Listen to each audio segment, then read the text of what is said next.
नमस्कार, आदाब। मैं अनूप सोनी क्राइम पेट्रोल सतर्क के ब्लैक हेडलाइंस अध्याय के आज के एपिसोड में आप सबका स्वागत करता हूं। पता नहीं ऊपर वाले ने किस मिट्टी से बनाया मुझे। लड़की देखते ही आउट ऑफ कंट्रोल हो जाता हूं। अजीब सा फितूर चढ़ने लगता है तन बदन में।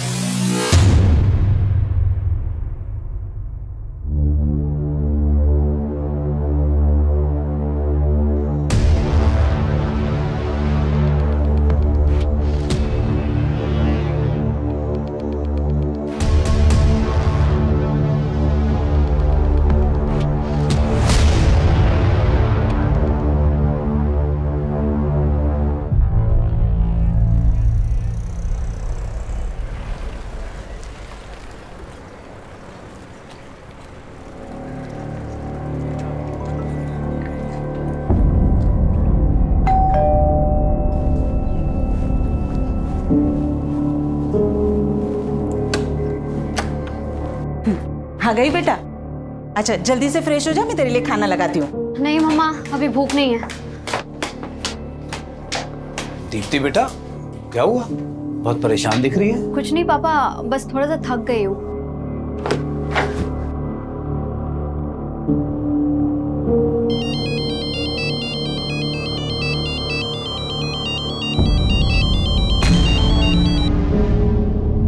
हेलो हेलो, अरे तुम कुछ बोल क्यों नहीं रहे हो?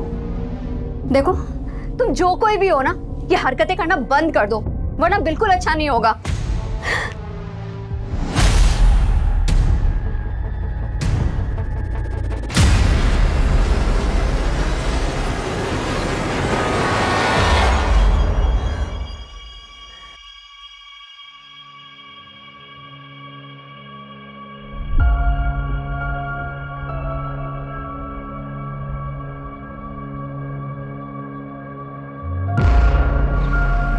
सरफराज, यहाँ क्यों खड़े? अरे कुछ नहीं भाईजान, बस देख रहा था हमारी बीवियाँ कितना काम करती है, कैसे मशरूफ रहती है काम में। जुबैदा, और तुम कहाँ मशरूफ थे? दिन भर से दिखाई नहीं दिए। देखा भाईजान, आपकी बहन एक बार मुझे देख न लेना तो दिन नहीं करता इनका। क्यों मिस कर रहे थे हमें? कमाल की जोड़ी है तुम दोनों की, एक साथ होते हो ना तो रौनक आ जाती है। अरे कहाँ भाभी जान, दूर के ढोल सुहाने होते हैं, वरना किस्मत तो अरबाज भाई की अच्छी है जो आप उनके गले का हार बनी। हमारी किस्मत में तो कांटे लगे हैं बस। अच्छा, बहुत चुपती हूँ ना मैं, भी बताती हूँ। आयशा ये क्या करी? बहुत चुपती हूँ ना मैं। रुको रुको। अरे आयशा, आयशा ये क्या करी तुम? आयशा एक बाहर निकलो। सरफराज, बच्चों की तरह। सॉरी भाभी, देखा तेरी मस्ती में भाभी के कपड़े खराब हो गए। तुम्हारे घर? अरे कोई बात नहीं, मैं चेंज करके आती हूँ।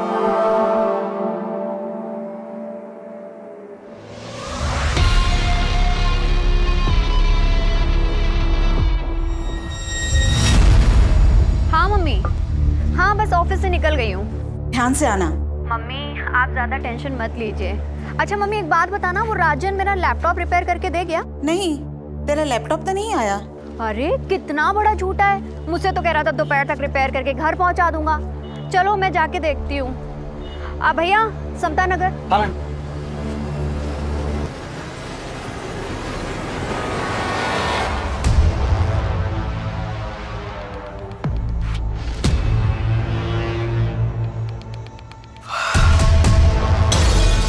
सरफराज, हाँ? इतनी रात में क्या कर रहा है? कुछ भी नहीं, नींद नहीं आ रही थी तो पुरानी यादें ताजा कर रहा था।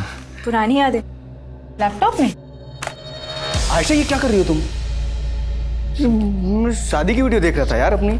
तो हमारी शादी की वीडियो देख रहे थे ना, मैं भी देखती हूँ। तुम बिल्कुल ही पीछे पड़ जाती हो। शादी का वीडियो देख रहे थे या किसी की सुहागरात? कुछ भी। हाँ अच्छा, ये सब बोल के मूड बनाया जा रहा है ना, फैमिली प्लानिंग है ना। छोड़ो सरफराज, जब भी तुम्हारे पास आने की कोशिश करता हो तुम दूर कर देती हो मुझे। क्यों? मां नहीं बनना है या फिर बोर हो गई हो तुम मुझसे? तुम ना एकदम टू मच हो। चलो जल्दी से स्माइल दो। चलिए फिर।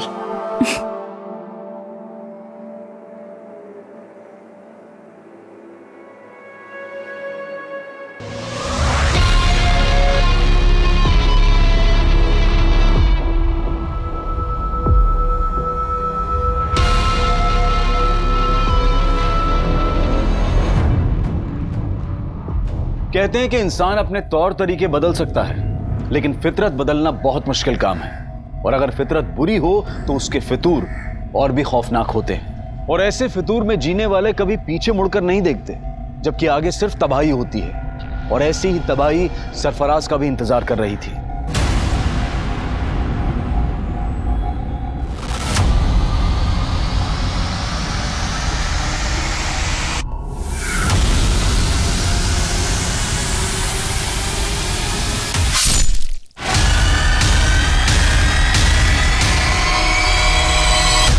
हत्या भले ही सरफराज की हुई थी, लेकिन वो फितूर नहीं मरा था जो इंसानी दिमाग से सोचने समझने की ताकत छीन लेता है। मरने वाला सरफराज भले ही बदनाम था, लेकिन मारने वाला एक अरसे तक गुमनाम था। ये एक ऐसा मर्डर केस था जिसको हेडलाइन तब मिली जब एक और इंसानी फितूर गुनाह के पांव पसार रहा था।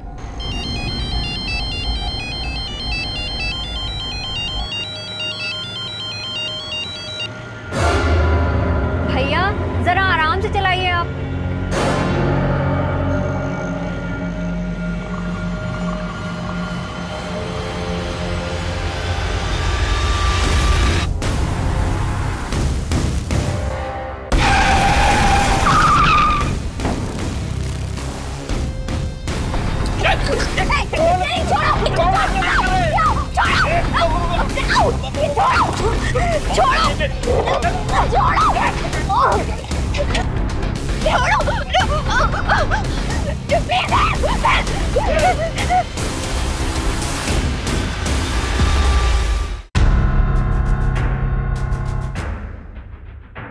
कुछ पता चला दीप्ति का? नहीं, वो राजन की दुकान पर अपना लैपटॉप लेने नहीं पहुंची और उसके ऑफिस वालों से भी कुछ पता नहीं चल रहा।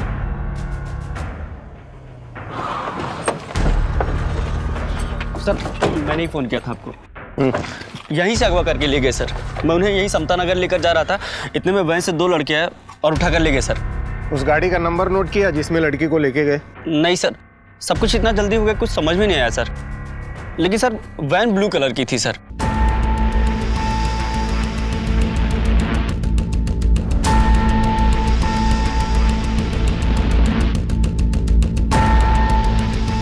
दीप्ति किडनैपिंग केस देखते ही देखते इतना बड़ा बन गया था कि ये केस तुरंत क्राइम ब्रांच को सौंप दिया गया।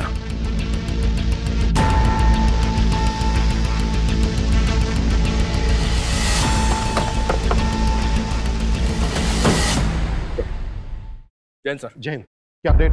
सर बोरीवली कॉम्प्लेक्स से किडनैपिंग स्पॉट तक उस ऑटो का ट्रेल चेक किया। जहां जहां सीसीटीवी मिला वहां उस ऑटो के पीछे वैसी कोई ब्लू वैन नहीं दिखी सर। और जहां किडनैपिंग हुई थी वहां सीसीटीवी नहीं था, इसलिए वैन आगे किस डायरेक्शन में गई इसका ट्रेस भी नहीं मिला। किडनैपिंग हुए 16 घंटे हो गए, पता नहीं इस वक्त लड़की किस हाल में होगी, और तुम कह रहे हो कि कुछ भी ट्रेस नहीं हुआ है? वो वैन जरूर किडनैपिंग स्पॉट से जंगल की तरफ गई होगी, उस डायरेक्शन में चेक किया? जी हाँ सर, वहां पूरी रात पेट्रोलिंग हुई है और उस पैच में कहीं सीसीटीवी नहीं सर, और ज्यादातर स्ट्रीट लाइट्स खराब पड़े।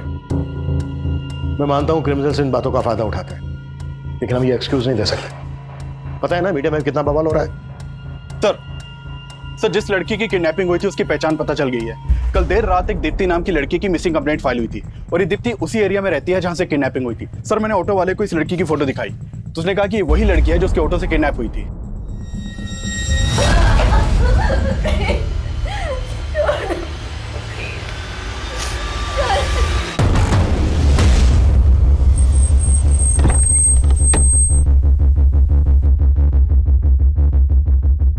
अरे लेकिन कुछ तो पता कीजिए, 2 दिन हो गए उससे गायब हुए आप। मैं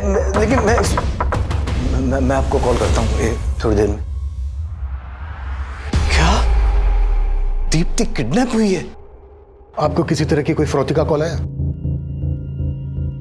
नहीं सर। किसी पर शक है आपको? सर एक लड़का दीप्ति को काफी दिनों से परेशान कर रहा था। कौन लड़का? पता नहीं सर, लेकिन काफी टाइम से दीप्ति परेशान लग रही थी। कुछ दिन पहले वो फोन पे किसी के साथ झगड़ा कर रही थी, तभी इस बात का पता चला। देखो, तुम जो कोई भी हो ना, ये हरकतें करना बंद कर दो, वरना बिल्कुल अच्छा नहीं होगा।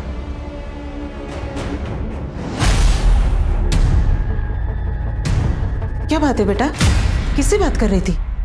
मालूम नहीं मम्मा कौन है, आए दिन मुझे ब्लैंक कॉल करता रहता है और आजकल तो मेरा पीछा करना भी शुरू कर दिया है। और मम्मा आज तो उसने हद ही कर दी। मतलब इतना सब कुछ दीप्ति के साथ हो रहा था तो आप लोगों ने पुलिस कंप्लेन क्यों नहीं की? यही गलती हो गई सर, पता नहीं था कि दीप्ति के साथ। प्लीज सर, प्लीज उसका पता कीजिए सर। देखिए हम पूरी कोशिश कर रहे हैं, ये काम है हमारा। आप लोगों ने कल दीप्ति को आखिरी बार कब देखा था? जी कल सुबह जब ऑफिस जा रही थी। कहाँ ऑफिस है दीप्ति का? जी बोरीवली में एबल कंप्यूटर्स नाम की कंपनी है, वहीं पर सेल्स एग्जीक्यूटिव है। ऑफिस से निकलते वक्त उसने अपनी मम्मी को फोन भी किया था। अच्छा मम्मी एक बात बताना, वो राजन मेरा लैपटॉप रिपेयर करके दे गया? नहीं, तेरा लैपटॉप तो नहीं आया। अरे कितना बड़ा झूठा है, मुझसे तो कह रहा था दोपहर तक रिपेयर करके घर पहुंचा दूंगा। चलो मैं जाके देखती हूँ। दीप्ति रात को 9 बजे तक घर ही नहीं पहुंची, फिर उसका फोन भी बंद आने लगा। मैं राजन की दुकान पर गया पूछने के लिए तो वो कहने लगा कि दीप्ति वहां भी नहीं पहुंची। ये राजन की शॉप कहाँ है? हाँ सर, दीप्ति मैडम मेरी पुरानी कस्टमर है, उन्होंने अपना लैपटॉप ठीक करने के लिए मुझे दिया था। राजन भाई, अरे ये लैपटॉप चेक कर लेना, आजकल बहुत हैंग कर रहा है और इसमें वाईफाई का सिग्नल भी नहीं शो करता है। अरे मैडम 2 मिनट में चेक करके बताता हूँ प्रॉब्लम क्या है। आप बैठो ना, बैठो इधर। मैडम के लिए कोल्ड ड्रिंक लेके आ जल्दी। नहीं राजन भाई, मुझे ना बहुत लेट हो रहा है, आप इसको सही करा के ना घर पहुंचा देना बस। आप इसे भी रखो और पहुंचा देना आप, ठीक है? अरे मैडम 2 मिनट में देख। कल शाम 7 साढ़े 7 बजे उनका फोन भी आया था मुझे।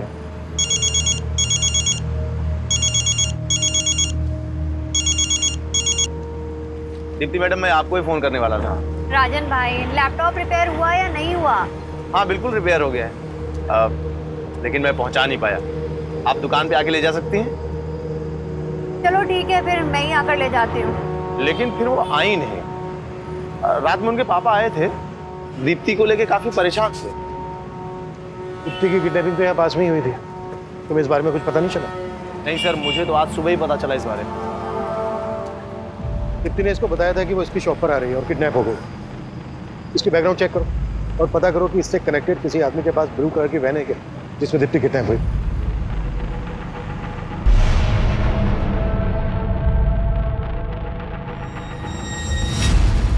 दीप्ति के पेरेंट्स ने बताया था कि कोई लड़का दीप्ति को ब्लैंक कॉल करता, स्टॉक करता। दीप्ति के कॉल रिकॉर्ड से स्टडी करो और जहां जहां दीप्ति का आना जाना था वहां सीसीटीवी फुटेज चेक करो। ये लड़का दीप्ति के ऑफिस, गली, मोहल्ले कहीं से भी कनेक्टेड हो सकता है।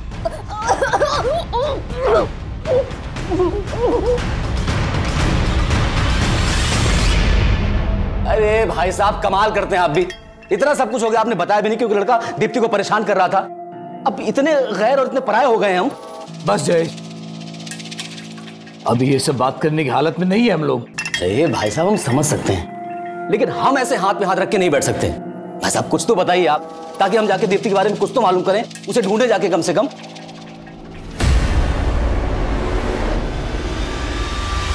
दीप्ति के किडनैपर्स तक पहुंचने के लिए दीप्ति के ऑफिस, घर, मोहल्ले हर जगह पूछताछ की जा रही थी, लेकिन दीप्ति को सही सलामत ढूंढने की पुलिस की कोशिश अब नाकाम हो गई थी।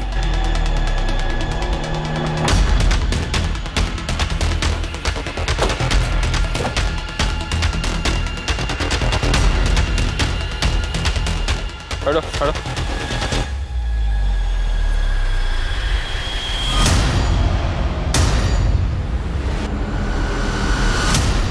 हालत देखकर तो लग रहा है सर इसके साथ रेप भी हुआ है।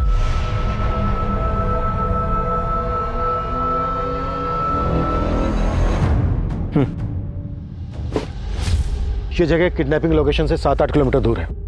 आसपास पता करो, शायद किसी से उस ब्लू कलर की वैन के बारे में पता चल जाए जिसमें दीप्ति किडनैप हुई थी। Okay sir.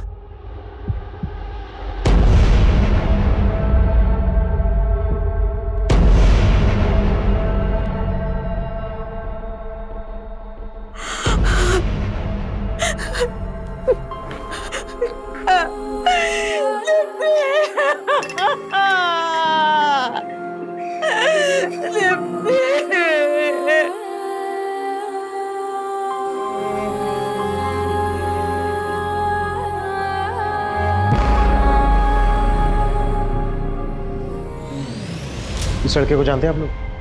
नहीं सर, क्या इसी लड़के ने? संकेत नाम है इसका नंबर हमें दीप्ति के कॉल रिकॉर्ड्स में मिला। इनफैक्ट ये अपने 2 अलग-अलग नंबर से दीप्ति को कॉल करता था। सर एक मिनट, मैंने इस लड़के को ही देखा है।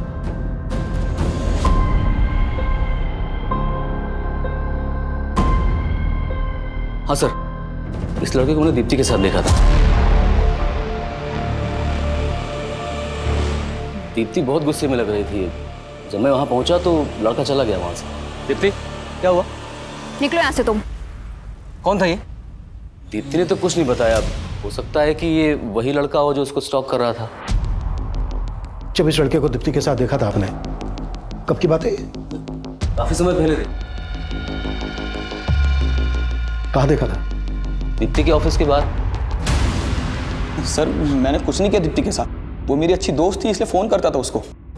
वो भी 2 नंबर से स्टॉक करता था उसको, पीछा करता था उसका? नहीं सर, मैं उसको स्टॉक क्यों करूंगा सर, वो मेरी बहुत अच्छी दोस्त थी, बल्कि मैं तो उसके साथ शादी भी करना चाहता था। अच्छा, तो बात यहाँ तक पहुँच गई थी? सर मैं झूठ नहीं बोलूंगा, मैं जिस कंपनी में जॉब करता हूँ उनको दीप्ति की कंपनी कंप्यूटर सप्लाई करती है, इस वजह से हमारी फोन पर बातें होती थी। उसके बाद हम दोनों एक दूसरे को पसंद भी करते थे। ये लो। Thank you. यार दीप्ति, तुम इतनी इंटेलिजेंट हो, MBA भी किया हुआ है तुमने, ये कंपनी में क्यों फंसी हो? तुम्हें तो बहुत अच्छे जॉब ऑफर्स मिल सकते हैं। फंसी नहीं हूँ संकेत, मैं ना बस सही मौके का इंतजार कर रही हूँ। सही मौका मिलते ही मैं सीधा अब्रॉड। सच में? और जॉब के अलावा क्या सोचा है तुमने? मतलब? मुझे नहीं पता कि तुम कैसे रिएक्ट करोगी, but I really like you. क्या तुम भी मुझसे? सर पसंद तो वो भी मुझे करती थी, पर सर दीप्ति शादी करने के लिए तैयार ही नहीं थी। संकेत, मैंने तुम्हें कितनी बार बोला है कि मैं शादी के लिए अभी प्रिपेयर नहीं हूँ। यार दीप्ति, तुम सिर्फ अपने बारे में सोच रही हो। क्या तुम मुझसे प्यार नहीं करती? यार बार बार वही सवाल। मैंने बोल दिया, अब मुझे इस टॉपिक पर कोई बात नहीं करनी है संकेत। सर उसके बाद उसने मेरा फोन उठाना ही बंद कर दिया, इसलिए मैंने दूसरा नंबर लिया था और उसको कॉल करता था मैं।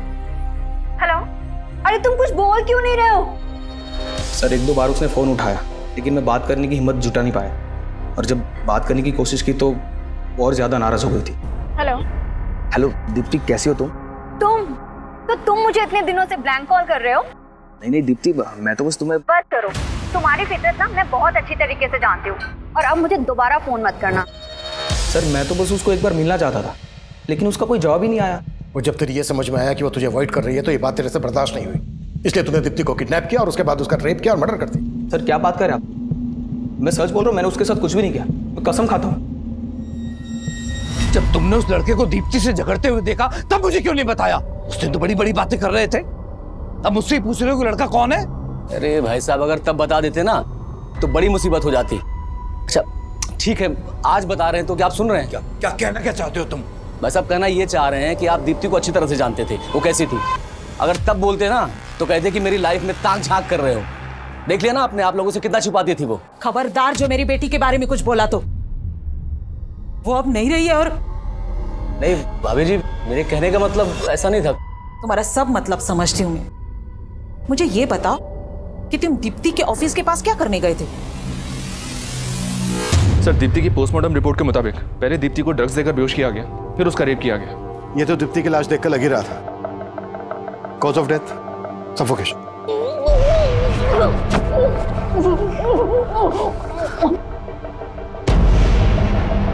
लेकिन सर किलर यहीं तक नहीं रुका, दीप्ति की लाश के साथ भी कई बार रेप किया गया। ये कोई विकृत मानसिकता वाला ही कर सकता है। संकेत ने कुछ बोला? नहीं सर, लेकिन हाँ सर, किलर ने दीप्ति की बॉडी से अपना DNA भी वाइप आउट कर दिया। दीप्ति को 2 लोगों ने किडनैप किया था। अगर संकेत दीप्ति की किडनैपिंग में शामिल है तो उसका कोई दूसरा साथी भी होगा। एक काम करो, संकेत को जाने दो और नजर रखो इस पर, और पता करो कि संकेत से कनेक्टेड किसी भी आदमी के पास ब्लू कलर की वैन है क्या। और सर इसके अलावा राजन के बारे में एक बात पता चली है। राजन पे तकरीबन 1 साल पहले एक लड़की ने मोलेस्टेशन का चार्ज लगाया था। केस स्ट्रांग नहीं था इसलिए छूट गया। इसे देखकर ही लग रहा था कि आदमी ठीक नहीं है। लेकिन सर फिलहाल इसके बैकग्राउंड में ऐसा कोई नहीं मिला है जिसके पास कोई ब्लू कलर की वैन हो। एक मिनट। हाँ अभिषेक बोलो। सर राजन के बारे में पूछताछ की तो राजन का एक हेल्पर गिरीश सामने आया है सर उसके पास राजन का एक लैपटॉप भी है। सर ये राजन भाई का लैपटॉप है जिसमें राजन भाई ने वो लड़कियों की गंदी गंदी तस्वीर रखी है साहब।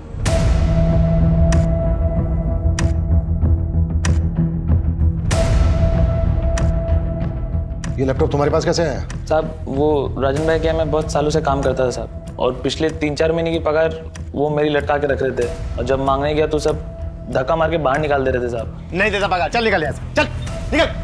तो गुस्से में आके मैं लैपटॉप उठा के भाग गया साहब। ये लैपटॉप में जो लड़कियां हैं कौन है ये? सर वो मालूम नहीं सर मुझे।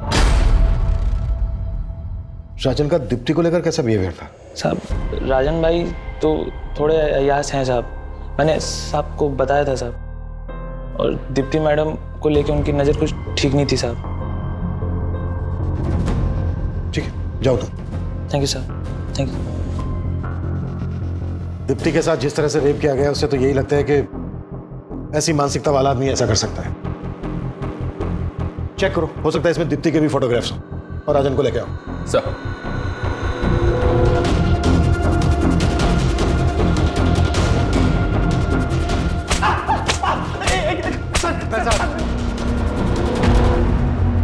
दीप्ति ने आखिरी कॉल तुझे किया था, और सीधे सीधे बोल, दीप्ति के रेप और मर्डर में तेरे साथ दूसरा कौन शामिल था?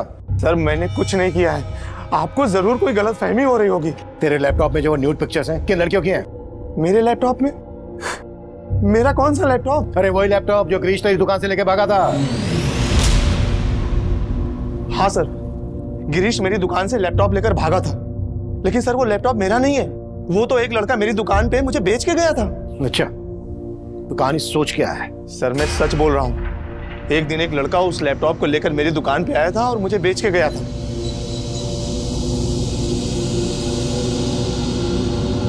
₹2000 मिलेंगे इसके? ठीक है, दो जल्दी। सर वो लैपटॉप बेचना चाहता था, मैंने ₹2000 में खरीद लिया। मैंने सोचा था कि इसको ऊंचे दाम में बेच दूंगा, मुझे नहीं पता था कि उस लैपटॉप में वो सब फोटोज हैं। कौन था वो लड़का? मुझे नहीं पता सर, वो तो मैंने पहली बार अपनी दुकान पे देखा उस लड़के को। सर मैं एक इज्जतदार आदमी हूँ। ओ इज्जतदार आदमी, सब पता किया हमने तेरे बारे में। मोलेस्टेशन का चार्ज लगा था तुझ पर। वो तो झूठा आरोप है सर मेरे ऊपर, मैं सच बोल रहा हूँ। ऐसे नहीं उगलेगा ये। उगलवा इस। Stop. Sir sir sir sir sir एक सर सर मैंने लैपटॉप चेक किया, पर इसमें दीप्ति की कोई फोटो नहीं मिली। हो सकता है दीप्ति की फोटोग्राफ इसे डिलीट कर दी गई, इसका डिलीटेड डेटा रिट्रीव करो। ओके सर, और एक बात सर, ये सारी फोटोज मॉफ्ड हैं। मॉफ्ड? जी सर। यानी न्यूड पिक्चर्स के ऊपर दूसरी लड़कियों के फेसेस लगाए गए। Right sir. और एक बात सर, मैं जब लैपटॉप चेक कर रहा था तो मुझे सरफराज नाम का एक फोल्डर मिला सर, जिसमें इस लड़के के कई फोटोज हैं। ये देखिए, लैपटॉप से ज्यादा कुछ तो पता नहीं चला सर, लेकिन जब मैंने लैपटॉप के सीरियल नंबर से इसके बायर का पता किया तो पता चला कि गुरला के रहने वाले सरफराज ने लैपटॉप खरीदा है सर। और ये देखिए सर, लैपटॉप पे भी एस लगा है। हो सकता है सर लैपटॉप खरीदने वाला सरफराज और फोल्डर के अंदर जिसके फोटो हैं वो सरफराज, ये दोनों एक ही हैं।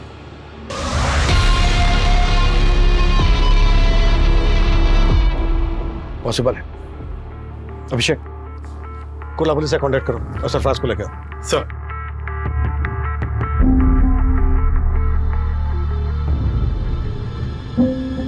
आयशा चलो घर में गरम चाय। सॉरी।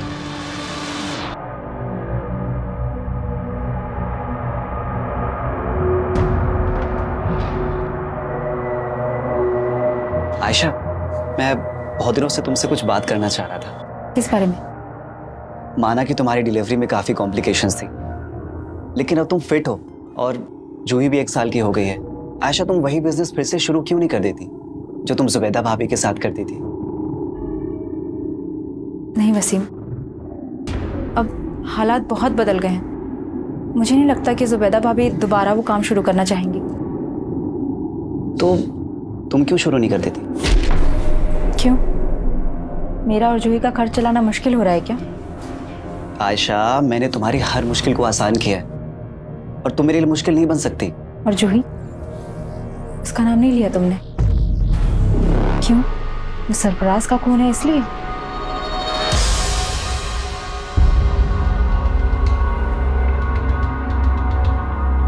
जिस लड़के ने तुझे लैपटॉप बेचा, यही है वो? नहीं सर, ये वो नहीं है। स्केच बनवा सकता है उसका?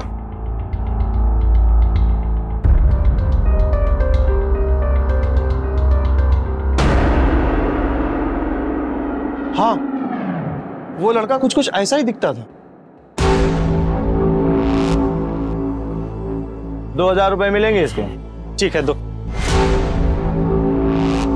दीप्ति का जहां जहां आना जाना था वहां की मैंने सीसीटीवी फुटेज चेक करने के लिए बोला था। क्या अपडेट है उसका? सर हमने दीप्ति के फोन के लोकेशन के हिसाब से ऐसे कई एरियाज की फुटेज निकलवाई है, लेकिन सर फुटेज काफी ज्यादा है। फुटेज ज्यादा है तो ज्यादा आदमी लगाओ चेक करने के लिए। फुटेज में जहां जहां दीप्ति स्पॉट रही है वहां पर उसको स्टॉक करने वाला भी हो सकता है, और वो संकेत, राजन, सरफराज कोई भी हो सकता है, या फिर ये स्केच वाला भी हो सकता है, जिसका पता लगाना है। जी सर। दीप्ति की हत्या हुए अब 10 दिन बीत चुके थे, लेकिन दीप्ति के हत्यारे की तलाश में अब पुलिस को सरफराज से जुड़े ऐसे राज पता चलने वाले थे जो इस केस को और भी उलझा देने वाले थे। सर मैंने कुर्ला पुलिस से कांटेक्ट किया तो मालूम चला कि सरफराज पिछले 1.5 साल से लापता है। लापता है?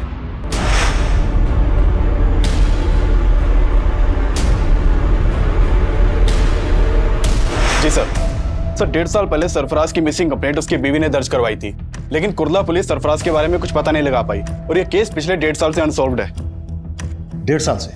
ऐसा क्या इस केस में कि पिछले 1.5 साल से सॉल्व नहीं हुआ? सर मैंने ये केस स्टडी किया, इस केस के ऊपर कुछ खास काम नहीं हुआ था, बस इस विलास नाम के आदमी के ऊपर शक जताया गया था क्योंकि इसने सरफराज को आखिरी कॉल किया था, लेकिन सर इसके खिलाफ बाद में कुछ मिला नहीं तो इसे छोड़ना पड़ा। 1.5 साल पहले सरफराज गायब होता है और 1.5 साल के बाद ये लड़का सरफराज का लैपटॉप राजन की दुकान पर बेचता है। दीप्ति राजन को लास्ट कॉल करती है और राजन की दुकान पर जा रही होती है। बीच रास्ते में ही दीप्ति का किडनैप हो जाता है, उसका रेप और मर्डर कर दिया जाता है। दीप्ति का रेप और मर्डर केस सरफराज के केस से जरूर ताल्लुक रखता है। सरफराज और इस स्केच वाले लड़के के बारे में पता लगाने के लिए हमें विलास और सरफराज से ताल्लुक रखने वाले सभी लोगों से मिलना पड़ेगा।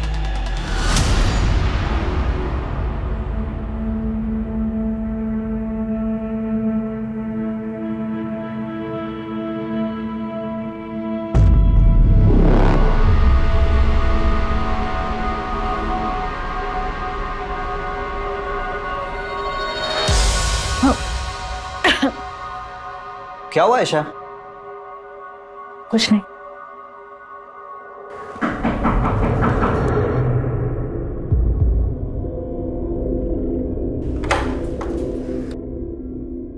जी आयशा। जी हाँ। मैं inspector Abhimanyu Jindal, crime branch. हमें आपके पति सरफराज के बारे में आपसे कुछ बात करनी है। सरफराज? पूरे 1.5 साल बाद सरफराज के बारे में? पूछिए, क्या पूछना है? हमें आपके पति सरफराज का लैपटॉप मिला है। सरफराज का लैपटॉप? कहाँ? और सरफराज? ढूंढ रहे हैं उसे। दरअसल सरफराज का लैपटॉप दहीसर में एक दुकान पर बेचा गया और जिसने बेचा तो ये लड़का है।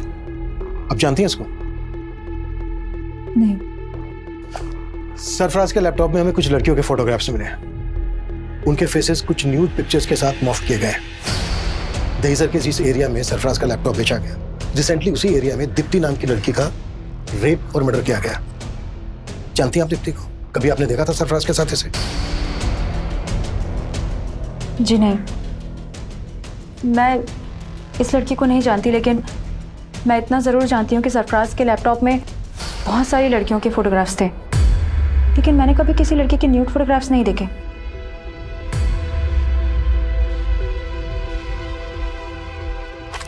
वो यही थी लड़कियां?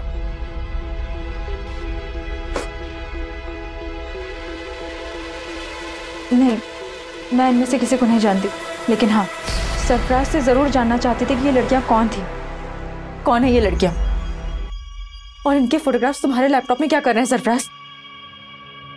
अच्छा, इसीलिए तुम उस दिन अपना लैपटॉप मुझे नहीं दे रहे थे, है ना? चुप क्यों हो? बोलो सरफराज। मेरा पास्ट, तुमसे शादी करने से पहले ये सारी लड़कियां मेरी लाइफ में आई थी एक एक करके, और मैं सबसे प्यार करता था। फिर मुझसे शादी क्यों की? क्योंकि मैं इन सबके प्यार में नाकाम हो चुका था। मैं नहीं चाहता कि हमारा रिश्ता नाकाम हो। इतना सब जानते हुए भी मैंने सरफराज को माफ कर दी, लेकिन वो भरोसे के लायक ही नहीं था। एक दिन वही हमें छोड़कर चला गया। लेकिन सरफराज की मिसिंग कंप्लेंट लिखवाते वक्त ये बातें तो आपने बताई नहीं थी। क्योंकि मुझे उम्मीद थी कि एक दिन वो लौटकर जरूर आएगा।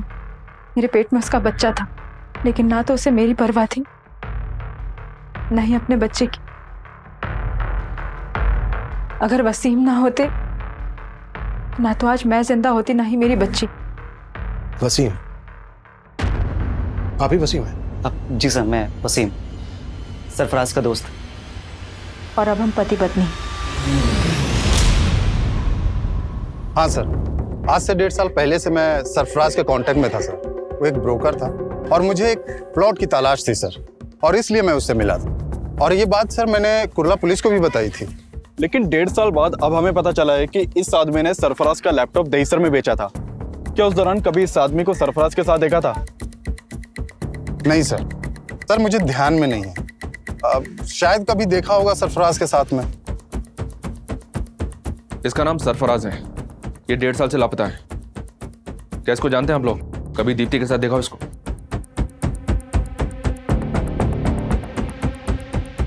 और इसको? जी नहीं सर। तो क्या इन दोनों ने? ऐसा शक है हमें। शक करने की वजह तो है, जिस तरह से सरफराज के गायब होते ही आयशा और वसीम ने शादी कर ली, उसे तो यही लगता है कि सरफराज खुद से गायब नहीं हुआ है, बल्कि सरफराज को गायब किया गया है। वैसे भी जिस आदमी के लैपटॉप में इतनी सारी लड़कियों की न्यूड पिक्चर्स, वो उन्हें डिलीट किए बिना अपना लैपटॉप क्यों बेचा? इसको ना तो आयशा ने पहचाना और ना ही वसीम ने। कहीं ऐसा तो नहीं है कि ये दोनों इसको जानते हैं लेकिन हमसे सच छुपा रहे हैं? सर मैंने ये स्केच हर जगह सर्कुलेट करवा दिया। इसके साथ साथ हमारी टीम अब ये भी पता लगा रही है कि सरफराज और दीप्ति से जुड़े किसी भी इंसान के पास वो ब्लू वैन तो नहीं जिसमें दीप्ति को किडनैप किया गया।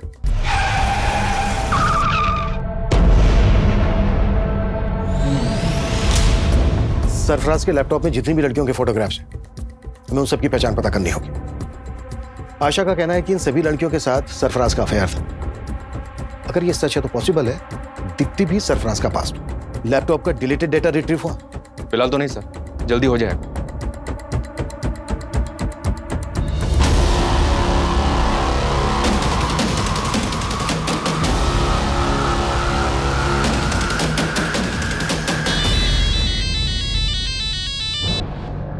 हेलो भाभी जान, कैसी हैं आप? आयशा, तू?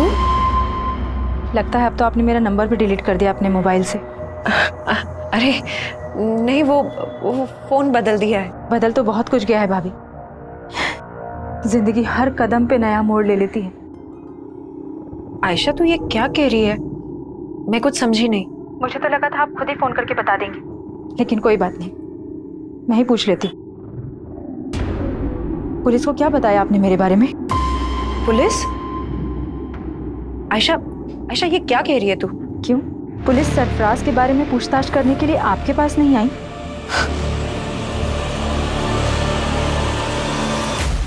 सर हमने दीप्ति के ऑफिस के बाहर की पिछले 2 महीने की कई सीसीटीवी फुटेज चेक की। उनमें से कई फुटेज में दीप्ति संकेत के साथ दिखाई दे रही है, लेकिन सर फुटेज में संकेत दीप्ति को स्टॉक करता हुआ नहीं दिखाई दे रहा है। लेकिन दीप्ति को लगता था कि कोई लड़का उसको स्टॉक करता था, पीछा करता था उसका। बाकी की फुटेज भी चेक करो। जी सर। और एक बात है सर, दीप्ति की हत्या से 2 दिन पहले उसका चाचा उसके ऑफिस के बाहर देखा गया था। मैंने और चेक किया तो पता चला कि दीप्ति का चाचा अक्सर दीप्ति के ऑफिस वाले एरिया में जाया करता था। इसके खिलाफ मिला कुछ? अनमेरिड, जॉबलेस, फ्रस्ट्रेटेड आदमी है सर। शराब की भी लत है। कुछ साल पहले तक दीप्ति के पेरेंट्स के साथ ही रहता था। दीप्ति के फादर इसकी आदतों से परेशान थे, इसलिए इसे अलग कर दिया। जयेश घर में अपना हिस्सा मांग रहा था सर, और दीप्ति घर बेचने के खिलाफ थी। हाँ सर, ये बात सही है कि जयेश चाहता था कि मैं घर बेच दूं और उसे उसका हिस्सा दे दूं। लेकिन दीप्ति ये नहीं चाहती थी कि ये घर में क्या। चाचा, आप किस मुंह से अपना हक मांग रहे हैं? दीप्ति, हम दोनों भाइयों के बीच में बोलने की जरूरत नहीं है तुझे। क्यों? क्यों ना बोलूं? आप भूल गए जब आपको बिजनेस करना था आपने 10 लाख रुपए का लोन लिया था और आपका बिजनेस तो ठप हो गया। उसकी किस्तें किसने चुकाई? मैंने और पापा ने। तू हद से ज्यादा नहीं बोल रही है? हा? क्यों? आप भी हद में कहाँ रहते हैं? काम आपको आता नहीं है और नशा आपसे छूटता नहीं है। अपने हद में रह जयेश, वो जो बोल रही है वो सही बोल रही है। तो आपको कभी लगा नहीं कि जयेश ऐसा कुछ? सर, माना कि जयेश से हमारी बनती नहीं है, लेकिन वो ऐसा नहीं कर सकता। ये ऐसा समझ सकते हैं सर, लेकिन मुझे किसी पे भरोसा नहीं। मेरी बेटी को किसी दुश्मन से कम नहीं समझता था वो। साहब मुझे मालूम था भाभी जी मुझे बख्शेंगे नहीं, लेकिन मैं इतना गया गुजरा नहीं हूं कि अपनी भतीजी के साथ ये सब। तो फिर उसके ऑफिस के पास क्यों मंडराता था? दीप्ति की हत्या से 2 दिन पहले भी तू वहां देखा गया, क्यों गया था? मैं तो बस उससे मिलके बताना चाह रहा था कि मुझे मेरा हिस्सा मिल जाए और रास्ते में ना आए। काम नहीं है साहब, पैसा नहीं है। काम नहीं है, पैसा नहीं है, लेकिन तेरा दोस्त उमेश तो तुझे पैसे दे रहा था ना, कर्जा दे रहा था ना तुझे, और रोज पे रोज तुझे दारू भी पिला रहा था। कहीं ऐसा तो नहीं है कि उसको खुश करने के लिए तूने दीप्ति को? पैसा कुछ नहीं है साहब, मैं सच कह रहा हूँ। जो भी है वो तो तेरा दोस्त गलत देगा, और तू भी।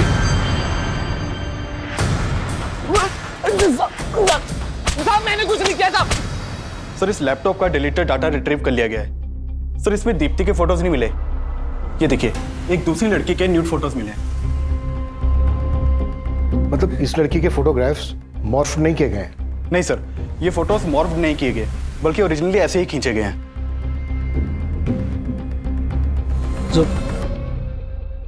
जुबैदा क्या सोच रही?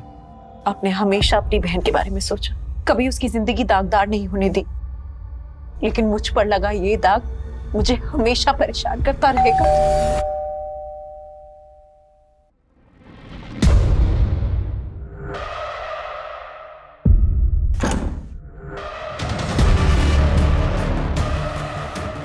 एक दूसरी लड़की के न्यूड फोटोज मिले हैं। मतलब इस लड़की के फोटोग्राफ्स मॉर्फ नहीं किए गए? आप कुछ बोल क्यों नहीं रही? सरफराज के लैपटॉप में आपके ये फोटो होने की कोई तो वजह होगी। वजह थी, सरफराज अय्याज था, गलती हमारी भी थी। मैंने बिना जाने बिना परखे अपनी बहन की शादी उसके साथ करवा दी, और उसके बाद उसको पड़ोस में ही घर दिलवा दिया। फिर वो मेरी बीवी पे ताक झांक करने लगा।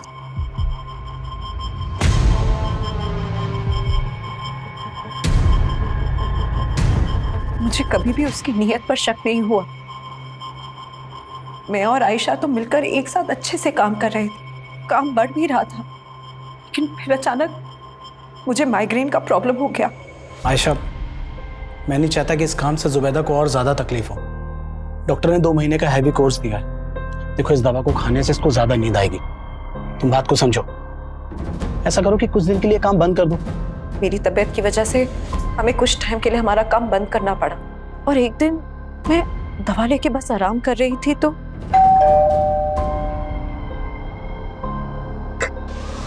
हाय भाभी। क्या हुआ? आपकी तबीयत ठीक नहीं है?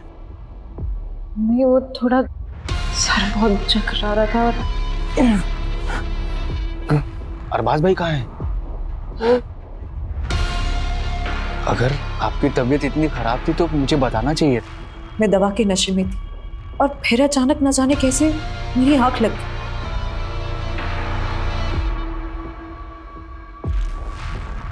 और फिर उसने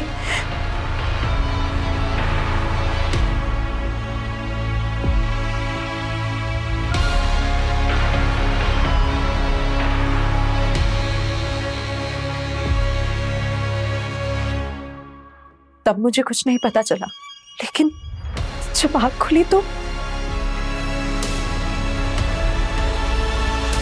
फिर अरबाज घर वापस आए तो मैंने उन्हें सब कुछ बता दी। मैं तो उसी वक्त पुलिस के पास जाना चाहती थी, लेकिन इन्होंने मना कर दिया। उसके बाद हम यहाँ मेरे मायके चले आए, लेकिन सरफराज ने उसके बाद मुझे ब्लैकमेल करना शुरू कर दिया। सरफराज, तुम ये सही नहीं कर रहे हो। मैं आयशा को सब कुछ बता दूंगी। तो बता दो, डरता नहीं हूं मैं। सरफराज, क्यों तू मेरी बहन और मेरी बीवी की जिंदगी बर्बाद कर रहा है? ठीक है, आप जैसा बोल रहे हो मैं वैसा ही करूंगा। बस एक रात के लिए जुबैदा को मेरे साथ छोड़ दो। चिल्ला मत। अगर मेरी बात नहीं मानी तो जुबैदा की फोटो इंटरनेट पे अपलोड कर दूंगा। सर, उसने नाक में दम कर दिया था, इसीलिए तुमने उसे अपने रास्ते से हटा दिया? नहीं, इसकी मदद से? नहीं सर, हम इसे नहीं जानते सर। जुबैदा और अरबाज सस्पेक्ट नजर आ रहे थे, लेकिन सरफराज के साथ क्या हुआ होगा इसको लेकर पुलिस नतीजे तक नहीं पहुंच पा रही थी और उन्हें उस आदमी की तलाश थी जिसने सरफराज का लैपटॉप राजन को बेचा था।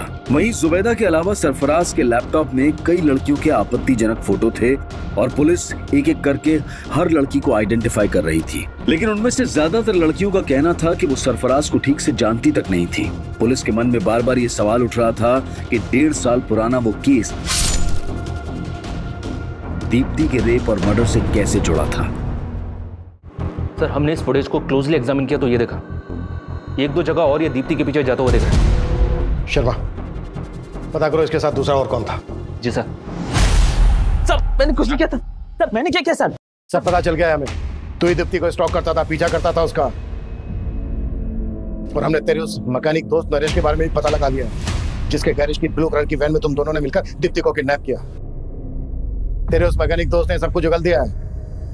बेहतर यही होगा कि तू भी उगलते। सब राजन भाई नहीं है क्या? राजन भाई तो बाहर है। अच्छा, मेरा हार्ड ड्राइव ठीक हो गया? हाँ, वो हो गया ठीक मैडम। दो अच्छी लगती थी दीप्ति मुझे। दिन रात उसका चेहरा मेरे मन में घूमता रहता था, छूना चाहता था मैं उसको। पागल हो गया था मैं, पागल।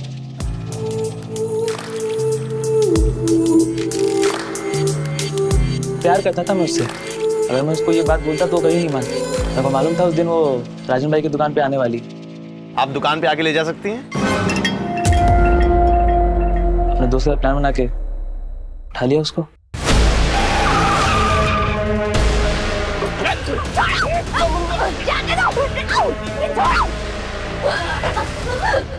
जाने दो मुझे। नहीं, डरो मत दीप्ति, मैं हूं। प्यार करता हूँ दीप्ति तुमसे। शादी कर लो मुझसे दीप्ति, शादी कर लो मुझसे।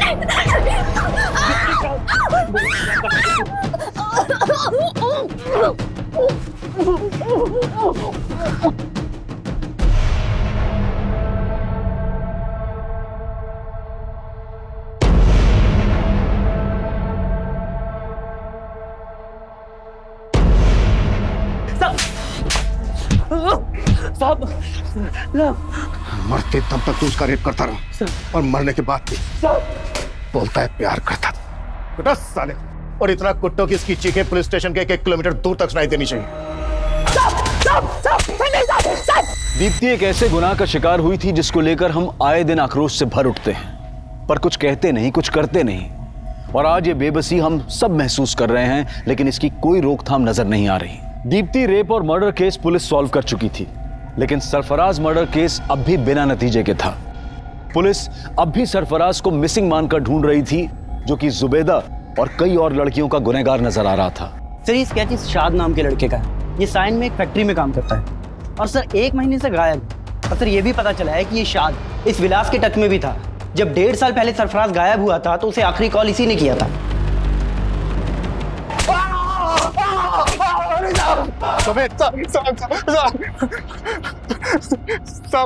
साथ मेरा दोस्त था साहब, और वो लैपटॉप मेरे स्टोर रूम में रखा हुआ था साहब।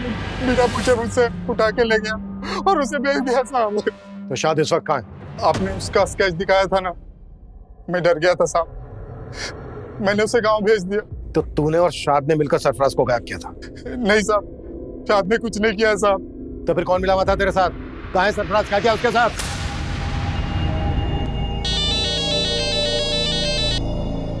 हेलो विलास भाव, अरे बताओ क्या खिदमत करूं आपकी? अरे बहुत इंतजार कराया आपने।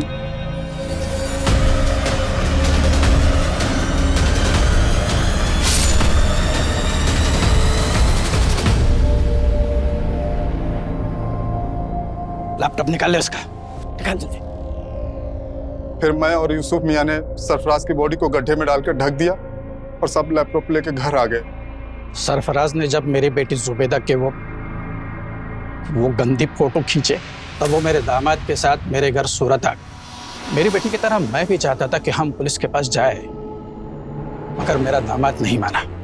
अगर हम पुलिस के पास गए तो हमारी बहन की जिंदगी बर्बाद हो जाए। अरे कैसे बातें कर रहे हैं आप? बात समझिए, अब अगर पुलिस के सामने अगर ये बात आई तो हमारी बड़ी बदनामी होगी। अभी पुलिस नहीं, मैं फिर भी खून के घुट पी के रह गया। लेकिन जब उसने मेरे बेटी के फोटो इंटरनेट पे डालने की धमकी देनी शुरू की, तब मैं खुद गया उसे समझाने, उसकी मिन्नतें करने। खुदा से डर बेटा, वो फोटो डिलीट कर दे। अपनी बेटी दे दे, सिर्फ एक रात के लिए। राज, तू ये सही नहीं कर रहा है, समझा? चले, क्या जो करना कर ले।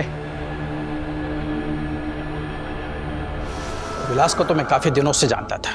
बहुत सारा कर्जा लेकर रखा था उसने मुझसे।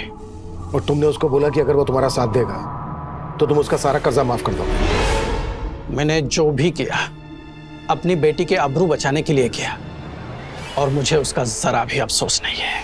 जुबैदा के पिता यूसुफ ने कहा कि उसे अपने किए का कोई पछतावा नहीं है। और हमारे समाज और हमारे आसपास शायद ऐसे कई लोग होंगे जो शायद ये सोचते होंगे कि सिर्फ सरफराज ही क्यों, अगर दीप्ति के गुनहगार गिरीश का भी सरफराज जैसा ही अंजाम होता तो शायद गलत नहीं होता। हाल ही में हमारे देश में ऐसा बहुत कुछ हुआ जहां महिलाओं के साथ गलत करने वालों को सूली या गोली, किसी भी तरह से इंसाफ दिलाने की मांग उठ रही थी। लेकिन इंसाफ के मामलों में जज्बात और फितूर से नहीं, बल्कि कानूनी प्रक्रिया से ही फैसलों तक पहुंचना चाहिए। अगर जुबैदा का पति अरबाज पहले से ही पुलिस की मदद लेने का फैसला कर लेता तो जुबैदा के पिता की बेबसी का फितूर उन्हें आज कटघरे में लाकर खड़ा नहीं करता। अब मैं अनूप सोनी आपसे विदा लेता हूं। फिर मुलाकात होगी क्राइम पेट्रोल सतर्क के ब्लैक हेडलाइंस अध्याय में एक और नए केस के साथ। और याद रखें, क्राइम और आपके बीच में सिर्फ इतना फर्क है कि आप कितने सतर्क हैं। सतर्क रहें, सुरक्षित रहें। जय हिंद।